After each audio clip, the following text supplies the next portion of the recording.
Okay, guys, I'm gonna do some training, a little bit of overview, I guess, on MLS tips and tricks. We're gonna talk about CMAs a little bit as well, but this is not gonna be like a breakdown of every little thing. You know, there's video training and everything for that. This is kind of like the stuff that they don't tell you.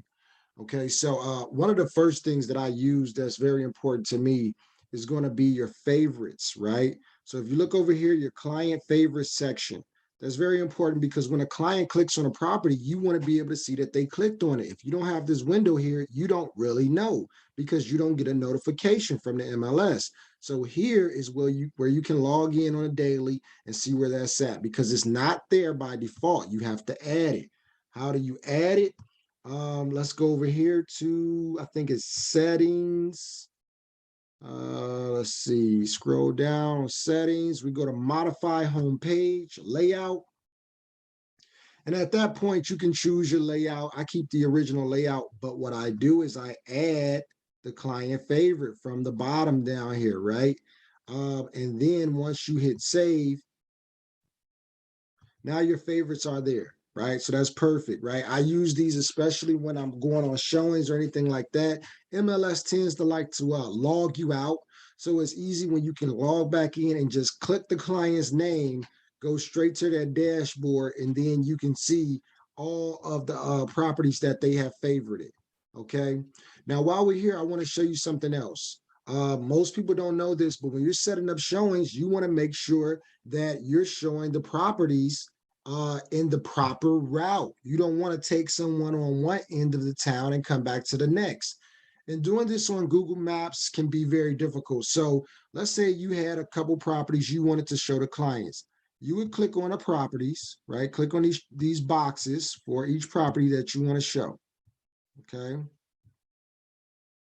All right. So let's say I got these properties. I want to show these properties and I want to map them out.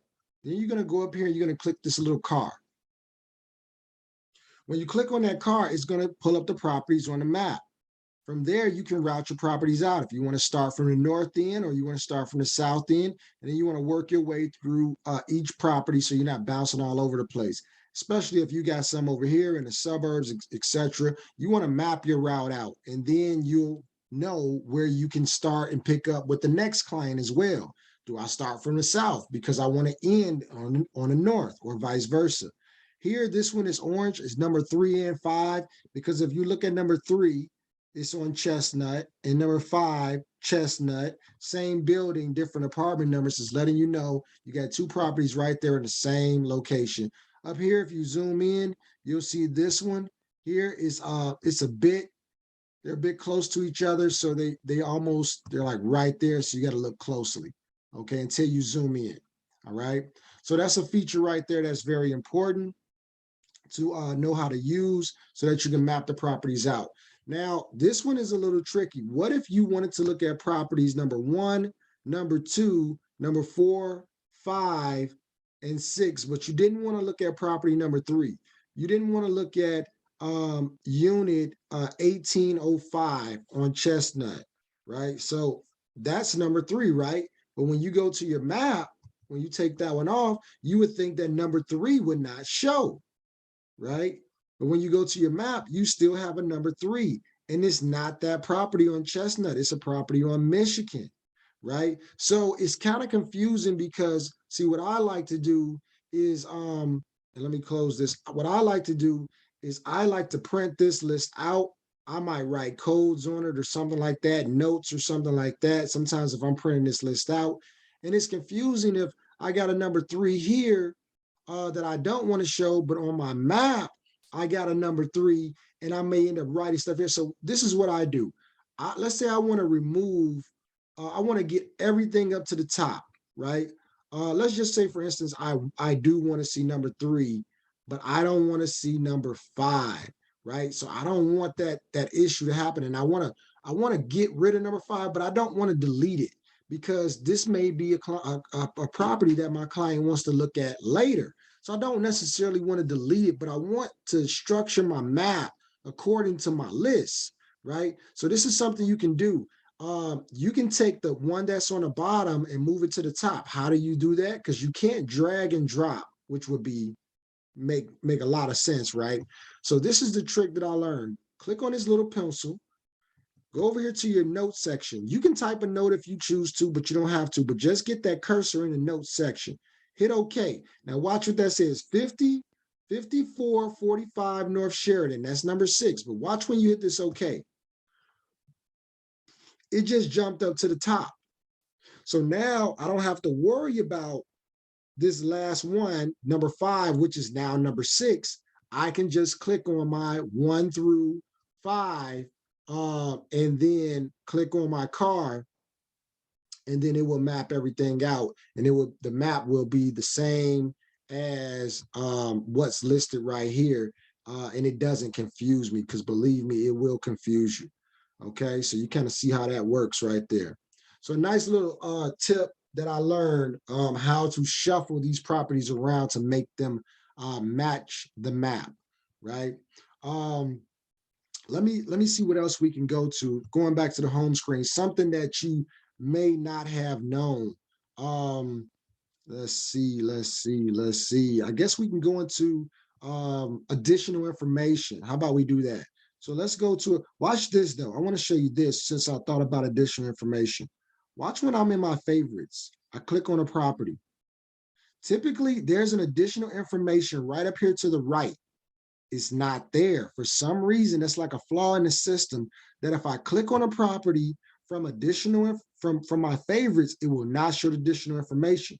But if I click on the name of the client, I go to their dashboard, then I click on the property.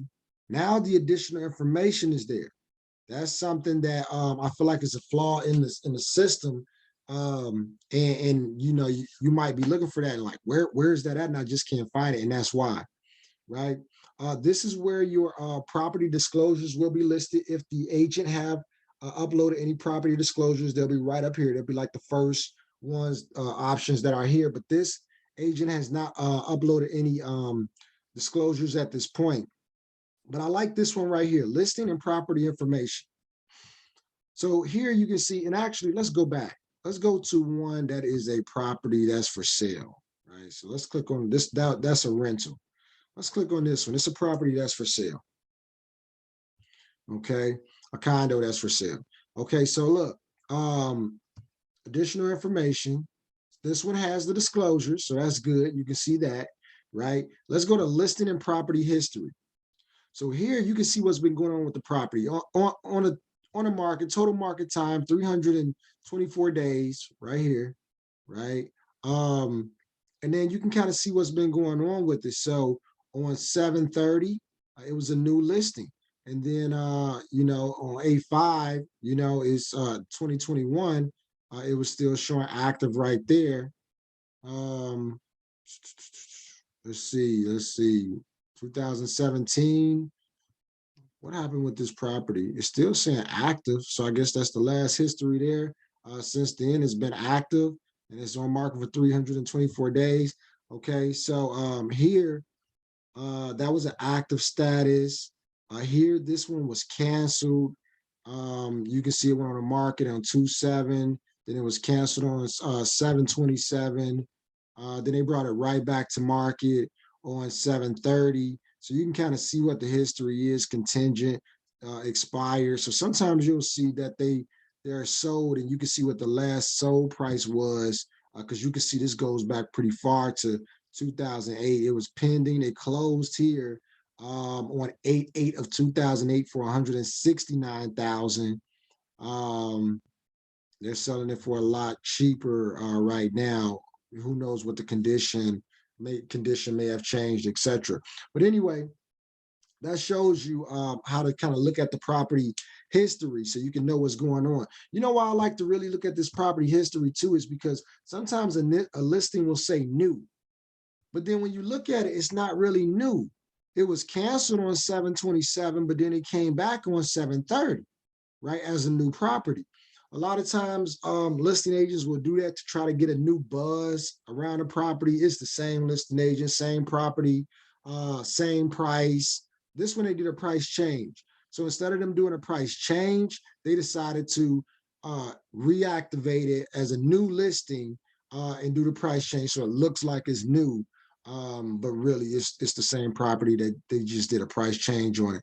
But MLS knows that, and they're not going to make that like a day one property. It'll look like it's a day one property, but as you as a realtor can see that it's really been on the market for a lot longer than one day. So that's something that you can pay attention to. Sometimes listing agents will do price changes and it only change by $1, etc. So this kind of gives you an idea if there's really been a change or is the listing agent trying to get attention to the property, right? So that's valuable. That's valuable information. Another thing that I like to do on the MLS sheet, I like to look at the taxes. Of course, the monthly assessment here, right? You need to know what the monthly assessment is. That has to be calculated, especially on condos, townhomes. Some houses as well have monthly assessments. You want to see here if they got any special assessments, special service fees, master association, etc. I like to look at the taxes, and then like to look if there's a tax exemption. This one is left blank, so it could possibly not have any tax exemption.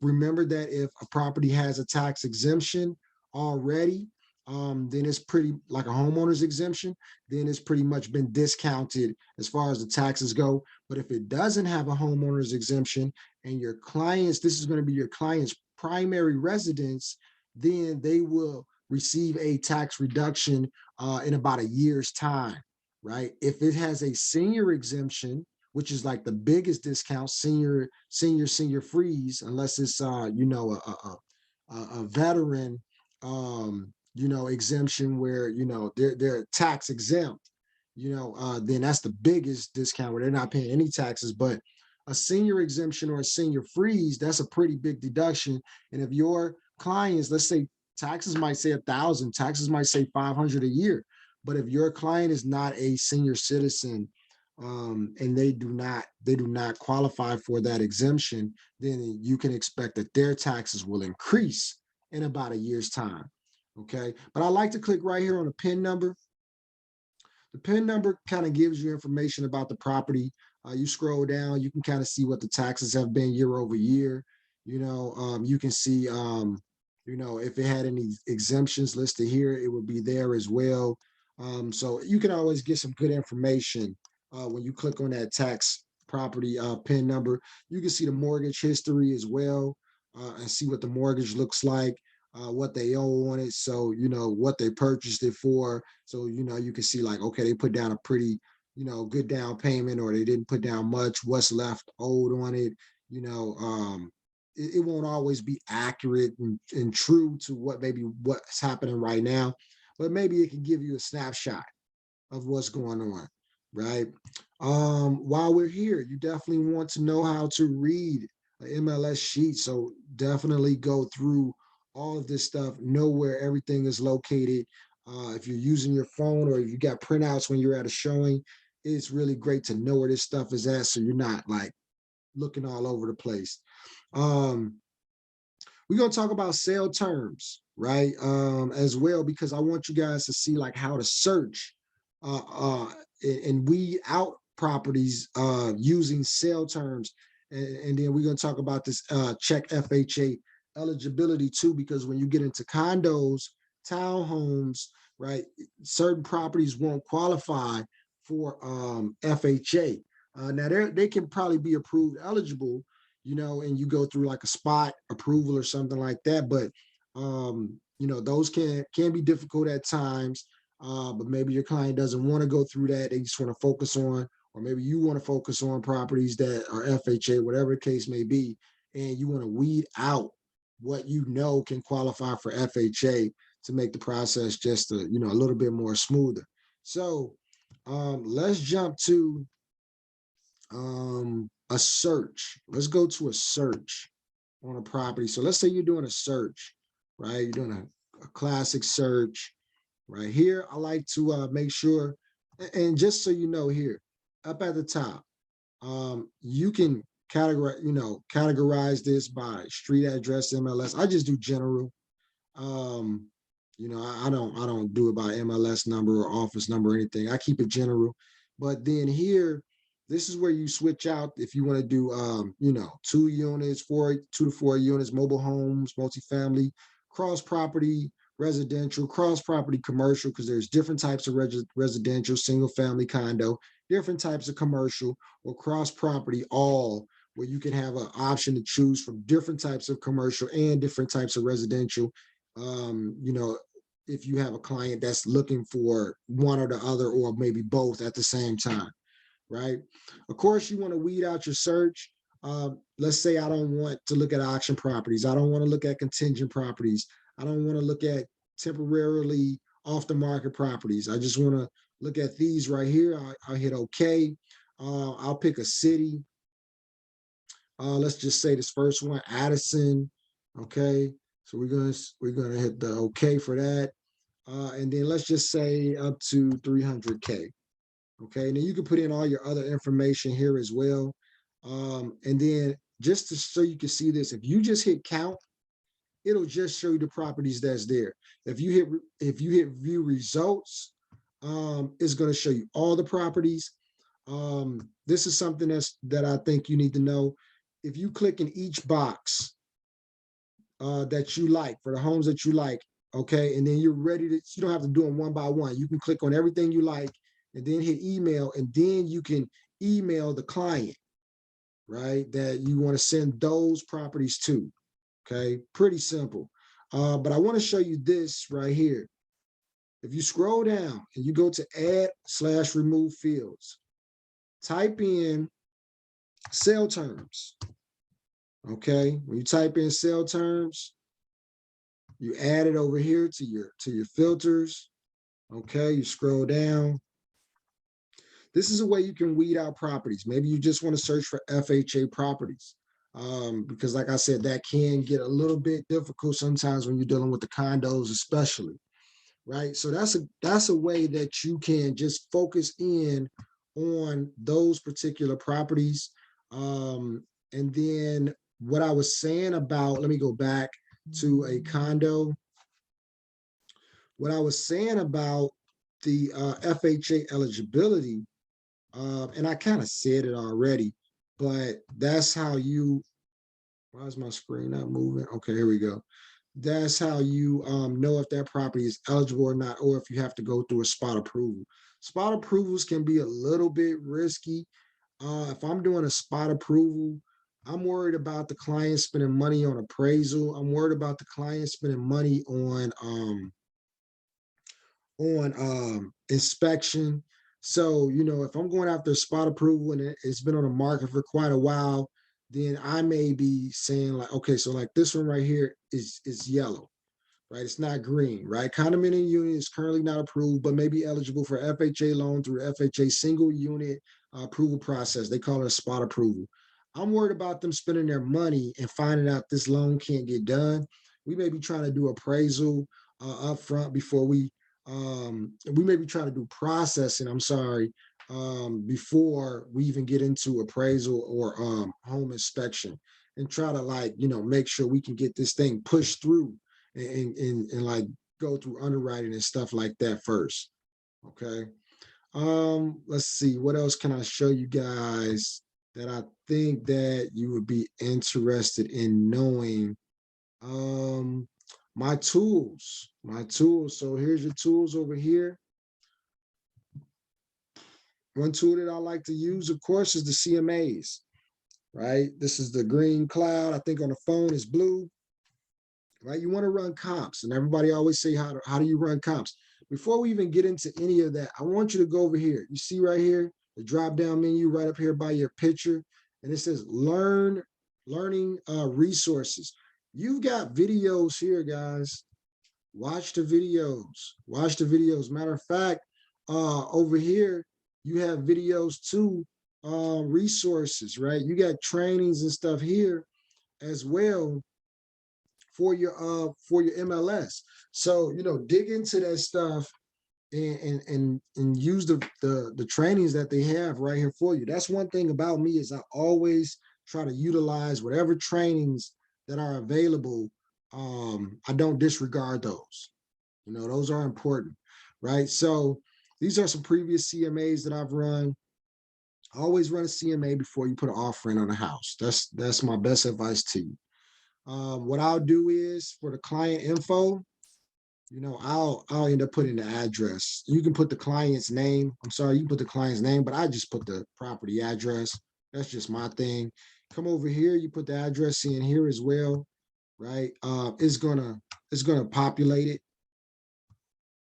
right? Once it populates, typically it will do the number of bids, number of baths, detached single. This is a condo actually, so make sure you put attached because condos are attached, townhomes are attached. Detached is going to be just that single family home that it's not touching another house, it's not combined. I don't do anything with the subtype. I don't want to get too specific. You don't need a cover photo. Um, I like to do the quick and dirty. Make sure in this box over here, exact listings, that this box is blank. If there's an MLS number there, if it populates one, it's going to only pull up that property.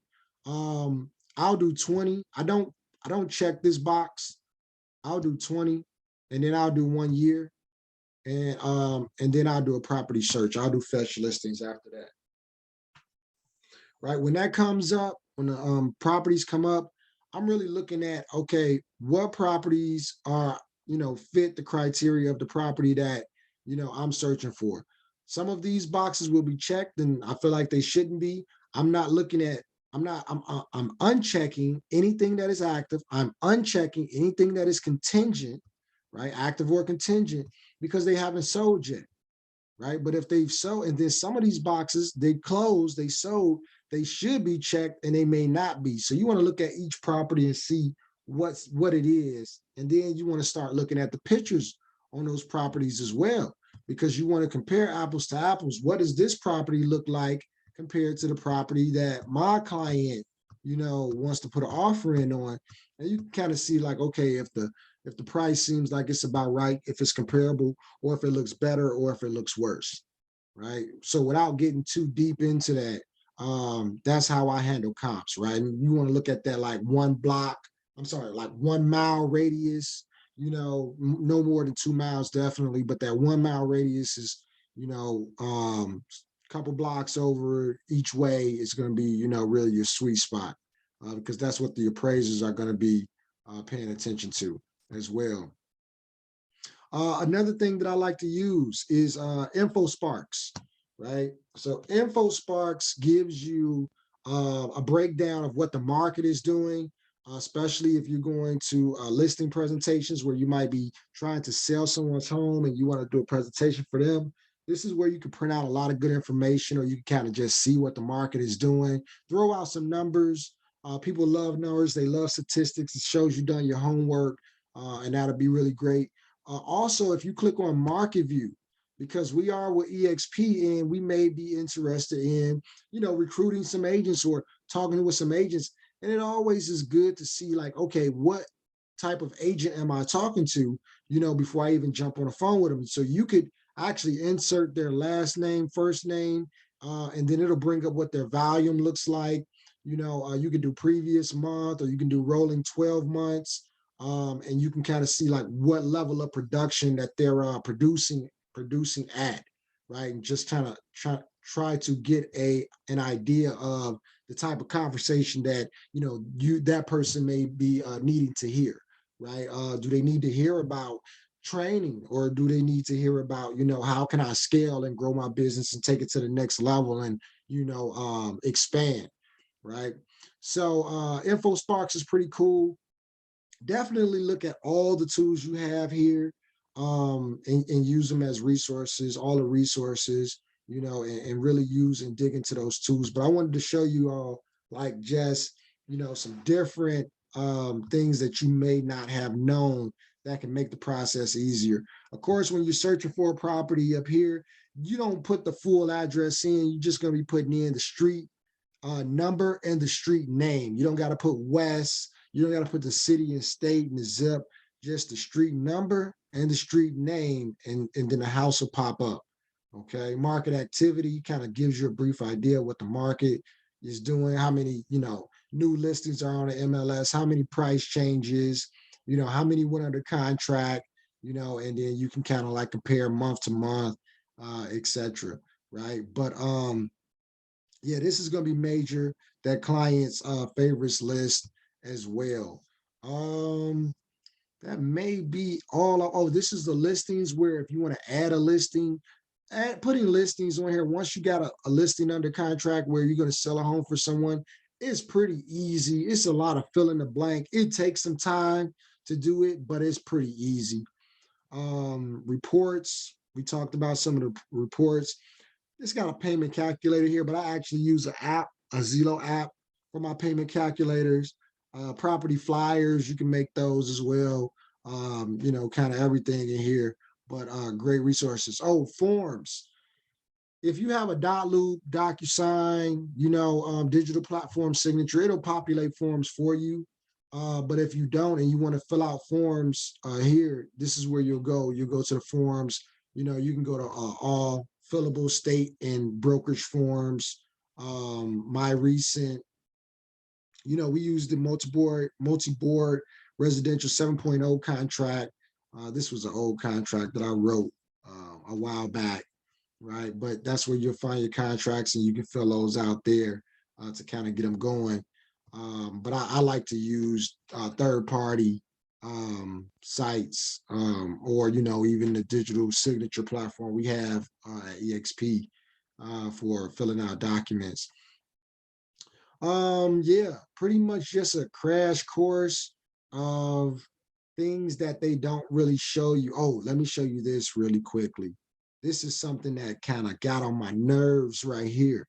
So let's say I click on this property right here. Okay, Sheridan.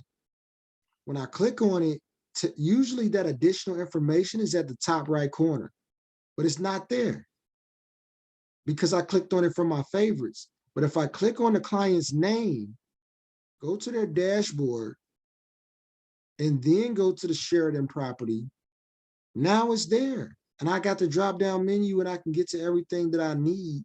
And I feel like that's a flaw that could be done better with the system. Yeah, but you kind of find out that stuff the hard way, but you know, I'm trying to show you that stuff, you know, here. And then of course, this is what you get paid, right? So this is a rental, so it's half of first month's rent minus $200 on the net rent price. So if there's any type of credits given back or seller kicks back some money or something like that, then you know, that would be, you know, taken away from the net, you know, taken away from the gross to give you the net. On a sales side, you know, you're looking at 2.5% on this one minus the net. So let's say if a property is $200,000 with 5K in seller credit. So now you're getting paid on 195,000 instead of 200K. 195,000 times 2.5%. They don't have any transaction fees, so you're good there. Sometimes it'll say 2.5 minus 300 or something like that. So you're good there. I think that's really about it that I wanted to show you guys. Just some little, you know, tools, tips, tricks that I've learned, you know, using the MLS and using the CMA cloud. Okay. All right. So hope I didn't forget anything, but this should definitely get you off to a good start in combination with the videos that they already give you. So all right, that's it. See you at the top.